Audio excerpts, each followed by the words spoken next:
চলে যাওয়া মানে প্রস্থান নয়, বিচ্ছেদ নয়।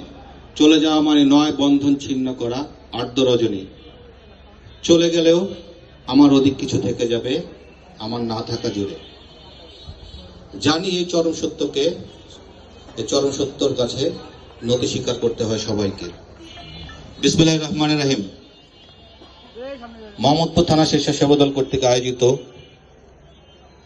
আমাদের সকলের প্রাণপ্রিয় নেত্রী, তিনবারের সাবেক সফল প্রধানমন্ত্রী, যিনি গত 30শে ডিসেম্বর আমাদেরকে ছেড়ে, এই পৃথিবীর মায়া ছেড়ে পরলোকে গমন করেছেন, আমাদের সেই প্রাণপ্রিয় নেত্রী বেগম খালেদা জিয়ার জন্য আজকের এই দোয়া মাহফিলের আয়োজন করা হয়েছে। আজকের এই দোয়া মাহফিলের মধ্যমণি, ঢাকা 13 আসন থেকে যিনি ধানের শীষ প্রতীক নিয়ে নির্বাচন করবেন, আমাদের ভারপ্রাপ্ত চেয়ারম্যান জনাব তারেক রহমানের আবিষ্কার। খুবই স্মার্ট, সুদর্শন, সুশিক্ষিত, নম্র, ভদ্র, আমাদের সকলের শ্রদ্ধেয় ভাই জনাব ববি হাজ্জাজ ভাই। আসলে এখানে আরো অনেকে উপস্থিত আছেন যাদের নাম বলতে গেলে সময় চলে যাবে, তো আমি সকলকে কাছে ক্ষমা চেয়ে নিচ্ছি আপনাদের কারো নাম না বলার জন্য।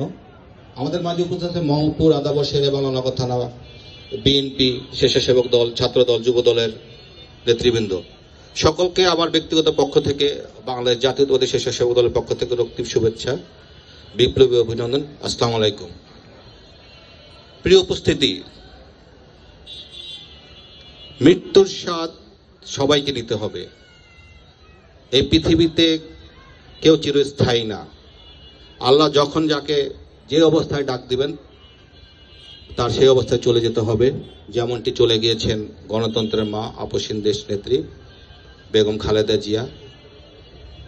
চলে গেলেই যে তার সবকিছু শেষ হয়ে যায় তা কিন্তু না। আমাদের মা দেখিয়ে দিয়ে গেছেন যে চলে গেলেও অনেক কিছু থেকে যায়। উনি না থাকলেও উনার আদর্শ, উনার আপসীনতা সবকিছুই আমাদের হৃদয়ে ধারণ করতে হবে। আপনারা সবাই বলেন উনি আপসহীন নেত্রী, আমিও মনে করি উনি আপসহীন নেত্রী, কিন্তু তারপরে উনি কিছু কিছু ক্ষেত্রে আপোষ করে গেছেন। উনি আপোষ করে গেছেন 1996 সালের নির্বাচনে। উনি তখন আপোষ করেছেন শুধুমাত্র গণতন্ত্র পুনরুদ্ধার করার জন্য। উনি পরাজয় নিশ্চিত জেনেও 2008 সালে নির্বাচন করেছেন, তখনও আপোষ করেছেন আমাদের জন্য, তখনও আপোষ করেছেন গণতন্ত্রকে রক্ষা করার জন্য।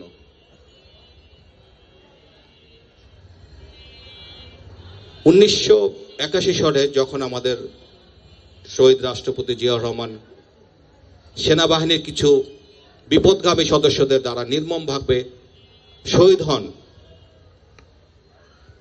তারপরে দলের হাল এবং দেশের হাল ধরার জন্য এগিয়ে আসেন এক গৃহবধূ, যিনি রাজনীতির কিছুই জানেন না, কিছুই বুঝেন না, কিন্তু তার এই আপসহীন মনোবল,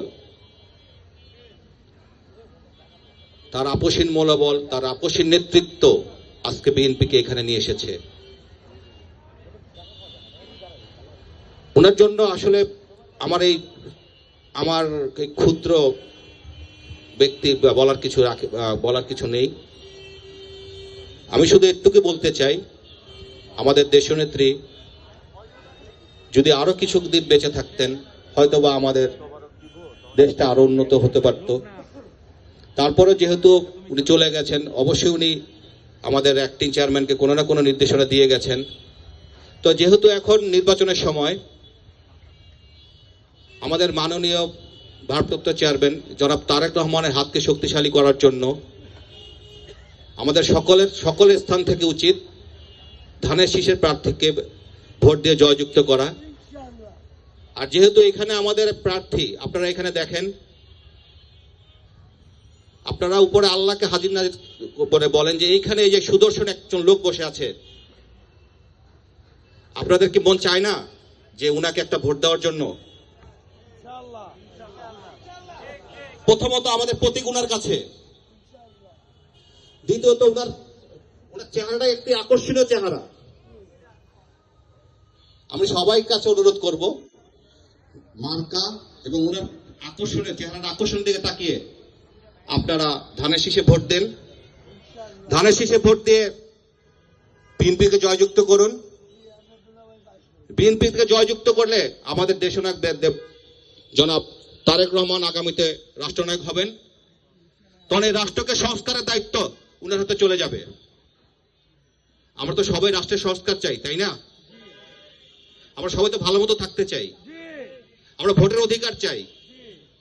আপনারা আমাদেরকে ভোট দেন। আশা করব, আমি অন্য কথা কিছু বলতে পারি না, আমি ঢাকা 13 কথা বলবো।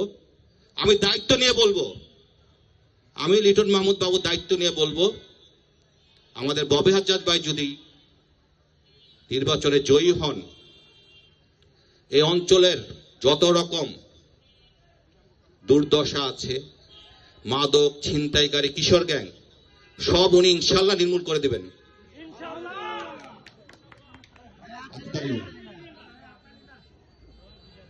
পরিশেষে আমি একটি কথা বলে শেষ করতে চাই। বিগত 31শে ডিসেম্বর আপনারা দেখেছেন মানুষ যাকে সম্মান দেয়, বেঁচে থাকতেও সম্মানিত করেন, মৃত্যুর পরেও সম্মানিত করেন। আমাদের দেশনেত্রী বেগম খালেদা জিয়া মানুষের হৃদয়ে কোন স্থানে আছেন সেটা তার জানাজাই প্রমাণ করে দেয়। বাংলাদেশের ইতিহাসের সর্ববৃহৎ জানাজা, যেখানে 24 লক্ষ প্লাস লোক উপস্থিত হয়েছে, সেটা গুগলের হিসাব, হয়তো কম বেশি হতে পারে। সে জানাজায় প্রমাণ করে দেয় আমাদের নেত্রী কতটা জনপ্রিয়। আরেকজনকে দেখেন, তার নামটা আমি উচ্চারণ করতে চাচ্ছি না, ফেরাউনকে দেখেন, সে তো নিজে পালিয়ে গেছে, তার সাথে তার মসজিদের ইমামকে সহ দেশ ত্যাগ করেছেন। তার কপালে জানাজা হয় কিনা তাও আল্লাহ জানে, নাকি তার পুরো মৃত্যুর পরে তারে দাহ করে, সেটাও আল্লাহ জানে। তো আমরা আল্লাহর কাছে একটি দাবি রাখি, আল্লাহ যেন শেখ হাসিনাকে দেশে ফিরিয়ে এনে ফাঁসির কাস্টে ঝুলে তার ফাঁসি কার্যকর করা হয়। এটা আমি মনে করি শুধু আমার না, জাতীয়তাবাদী পরিবার, সাধারণ জনগণ, যারা তার আসলে যারা না, অনেকে তার এবং তার বাহিনী, পেটুয়া বাহিনীর হাতে নির্যাতিত হয়েছে। মা বোন, মা তার ছেলে হারিয়েছে, বোন তার ভাইকে হারিয়েছে, স্বামীকে হারিয়েছেন, স্ত্রী সন্তান হারিয়েছে বাবাকে। তবে আল্লাহর কাছে চাই শেখ হাসিনা যাতে করুণ পরিণতি বরণ করেন। 31শে ডিসেম্বর আমাদের দেশনায়ক সবার উদ্দেশ্যে বলেছিলেন উনি ওনার মায়ের জন্য ক্ষমা চান। আমরা ওনার কাছে ক্ষমা চাই, আমরা মরহুমার প্রতি ক্ষমা চাই। আমরা তার এই আপোষের কোনো মূল্য দিতে পারি নাই।